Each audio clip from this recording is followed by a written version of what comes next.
Meus irmãos, paz do Senhor, vamos meditar no Evangelho de Jesus, segundo escreveu João, capítulo de número 4, versículos 25 e 26. A mulher disse-lhe: eu sei que o Messias, que se chama o Cristo, vem. Quando ele vier, nos anunciará tudo. Jesus disse-lhe: eu o sou, eu que falo contigo. Amém? Muito obrigado, podem assentar. Todos nós sabemos que havia grande expectativa entre o povo judeu acerca da vinda do Messias. Desde o Gênesis, desde que a promessa foi feita através do próprio Deus, da semente da mulher que nasceria, que feriria a cabeça da serpente, as mulheres que geraram debaixo dessa expectativa e esperança. E ao longo dos séculos a expectativa foi aumentando e muitos tiveram o vislumbre da vinda do Messias, da vinda de Cristo. Apesar de a promessa ter sido feita, ela não se cumpriu imediatamente. E por isso o escritor da carta aos Hebreus diz que muitos dos heróis da fé morreram sem terem alcançado a promessa. Porém, eles a viram de longe, a saudaram, a cumprimentaram, a abraçaram e confessaram que eram peregrinos e estrangeiros no mundo. Mas como eu disse, a promessa havia sido feita e durante o tempo que se passou até que a promessa se cumprisse, muitos homens e mulheres tiveram vislumbres, como foi o caso de Abraão. Jesus mesmo disse aos judeus: Abraão, vosso pai, viu o meu dia e vendo-o se alegrou. Eu aprendi isso no livro que li do nosso amigo pastor Eliseu, A Cruz de Cristo. Quando Abraão viu Isaac carregando a lenha, ele viu Cristo carregando a cruz. Quando Abraão viu Isaac sobre o altar, ele viu Cristo sobre a cruz.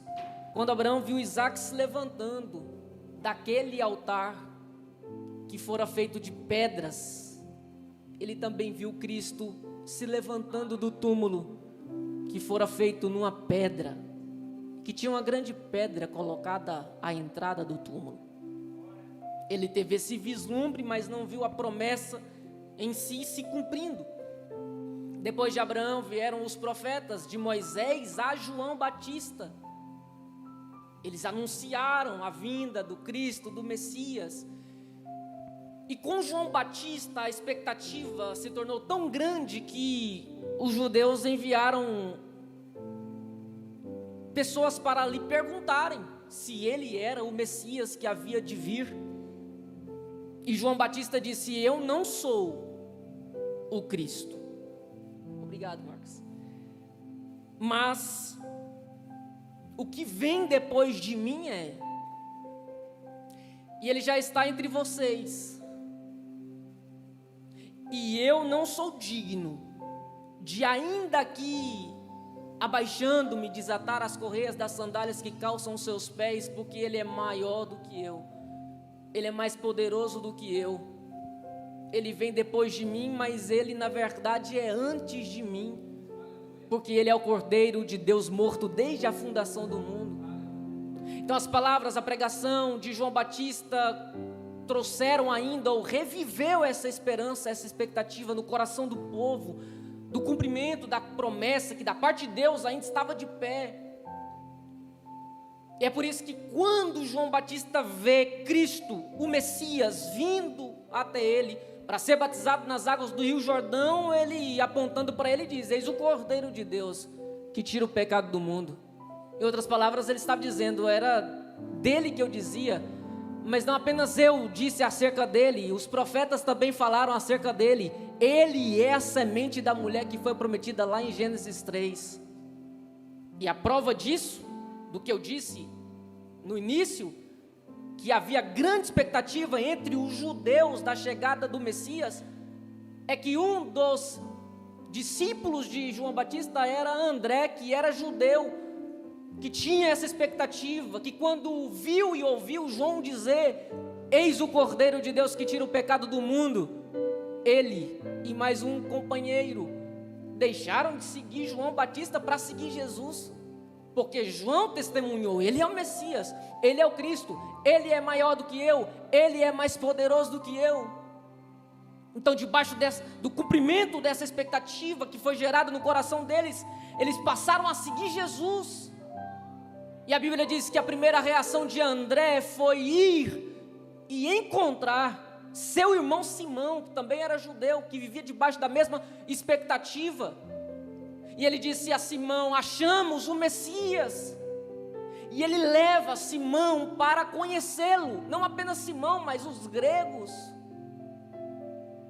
Então essa expectativa que foi gerada e potencializada, alimentada por João Batista, agora se cumpria na vida de alguns, primeiro dos judeus. Cristo vem, e eles começam a perceber, Cristo veio, está entre nós, é Jesus, o Nazareno, vamos até Ele, vamos conhecê-lo, vamos ouvir sua mensagem. Mas Jesus não veio apenas para os judeus. É por isso que no capítulo 4, o capítulo que nós lemos, ele começa dizendo que Jesus deixou a Judéia e foi outra vez para a Galileia, de judeu para judeu. Mas no caminho, o texto diz, era-lhe necessário passar por Samaria, para que ele se revelasse aos samaritanos. Ele não se revela a todos ele se revela primeiro a uma mulher que se encontra com ele do lado de um poço de Jacó. Ele sacia a sede dessa mulher para que através dela a sede de uma cidade seja saciada. E quando no final, na conclusão do diálogo de Jesus com aquela mulher, ela tenta adiar a decisão que não deveria ser adiada, e como Jesus é um missionário por excelência e não deixa que ninguém saia de diante dele sem confessá-lo como seu único e suficiente Salvador, Jesus insiste um pouco mais, porque ela fez uma pergunta teológica para Jesus quando percebeu que ele não era um judeu comum, mas era um judeu profeta, porque os judeus esperavam Cristo, Messias, como rei, para restaurar o reino, para governar sobre eles, para livrar eles do domínio do Império Romano. Mas os samaritanos não. Os samaritanos esperavam o Messias como um mestre, um profeta, como Moisés foi. É por isso que quando ela começa a perceber que diante dela está um homem incomum, ela faz uma pergunta, para que sua dúvida seja tirada. Porque ela esperava o Messias como um mestre, que explicaria tudo o que eles precisavam entender sobre a lei, sobre Deus, sobre a salvação, sobre a adoração, como é o caso da pergunta que ela faz. Quando ela pergunta onde devemos adorar, a resposta de Jesus é o horário, o tempo, o momento já chegou, em que nem em Jerusalém, nem neste monte será o lugar de adorar. O lugar já não mais importa, agora é o modo, é como adorar, em espírito, em verdade. Jesus tira a dúvida dela e tira a dúvida de muitos de nós cerca da adoração. Jesus estava dizendo, o único modo de adorar um Deus que é espírito é em espírito, ou seja, o único modo de nós adorarmos a Deus, que é Espírito, é tendo o nosso espírito humano transbordando do Espírito Santo de Deus.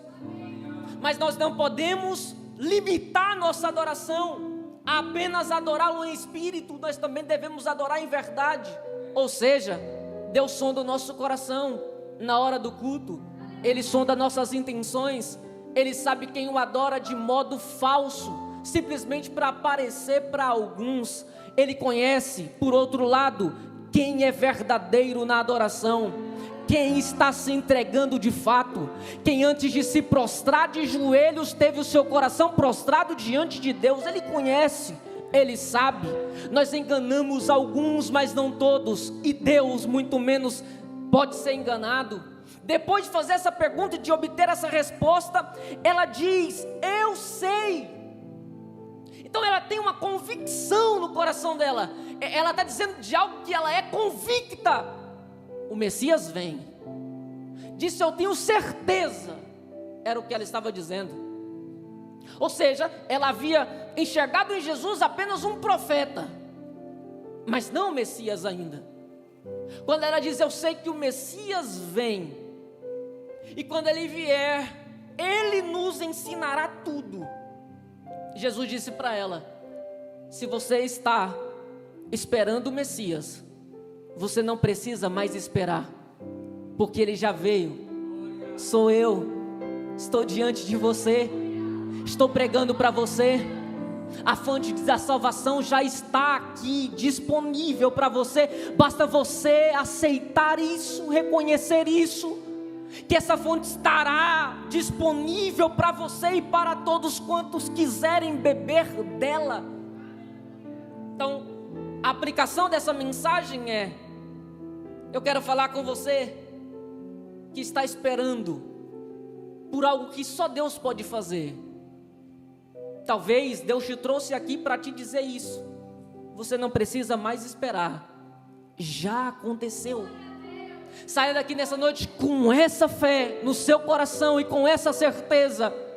A esperança que foi gerada aí no seu coração não foi de você, não foi alguém que gerou, não foi homens que gerou, foi o próprio Deus que gerou. E Ele te trouxe aqui para te garantir isso. Não precisa mais esperar, não precisa mais aguardar este tempo, momento. A resposta já chegou, está saindo dessa palavra diretamente ao seu coração esta noite. Saia daqui crendo nesta noite que já aconteceu. Saia daqui nesta noite com a expectativa de que Jesus não vai te perdoar. Ele já te perdoou, porque esta é a aplicação direta desta mensagem, porque a mensagem fala de salvação. É isso que Jesus veio trazer. Mas a salvação, a cruz de Cristo não garante apenas a salvação da sua alma, ela garante a paz da sua alma, ela garante a alegria do seu coração. Se você entrou aqui triste, saiba,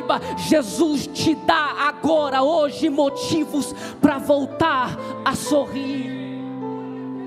Eu vim te dizer, não vai ser amanhã não, não vai ser semana que vem, não precisa esperar para o próximo mês, para o próximo pagamento, para a próxima conversa com seu patrão, não precisa esperar o próximo negócio, o próximo cliente. É hoje, é agora. Deus está fazendo desde o início desta reunião. Aleluia. E agora, na conclusão, Ele moveu o meu coração para confirmar isso, para dizer para você: não precisa mais esperar. Só uma coisa precisa ser feita, e será feita agora. Seus olhos precisam se abrir para enxergar a providência de Deus. Agar foi despedida com um menino, e no meio do deserto a água acabou. Ela disse: nós vamos morrer. Então ela deixa o menino debaixo da árvore, se afasta, para que eu não veja meu filho morrer. Será mais difícil para mim. Quando ela se afasta, ela começa a gritar e a chorar. De repente a voz de Deus brada através do anjo lá no deserto. Deus ouviu a voz do menino: levanta-te. E o texto diz: e ela abriu os olhos e viu um poço de água. Já estava lá, mas ela ainda não havia sido capaz de enxergá-lo. É isso que Deus está fazendo com você aqui hoje. Já está aí, diante de você, mas Ele está abrindo seus olhos para você enxergar isso. Foi isso que Ele fez com essa mulher. Ele era a expectativa dela. Ela disse: eu sei que Ele vai vir. Ele estava diante dela, mas ela ainda não havia sido capaz de enxergá-lo. Mas enxergar a providência de Deus não pode ser pelos meios naturais. É por isso que os olhos espirituais precisam ser abertos. E é isso que Jesus está fazendo aqui hoje. E Ele fez na casa de Marta e Maria. Quando Ele chega, as mulheres chorando, enlutadas, Ele disse: o teu irmão vai ressuscitar. Elas disseram: eu sei, Ele vai, mas daqui muito tempo, na ressurreição do último dia. Jesus disse: o milagre que eu estou falando não vai demorar de acontecer, já está acontecendo, desde que eu cheguei. Eu sou a ressurreição e a vida. Quando eu cheguei, a vida chegou aqui. Jesus estava dizendo: vocês não têm motivos mais para chorar, a providência já chegou, está aí.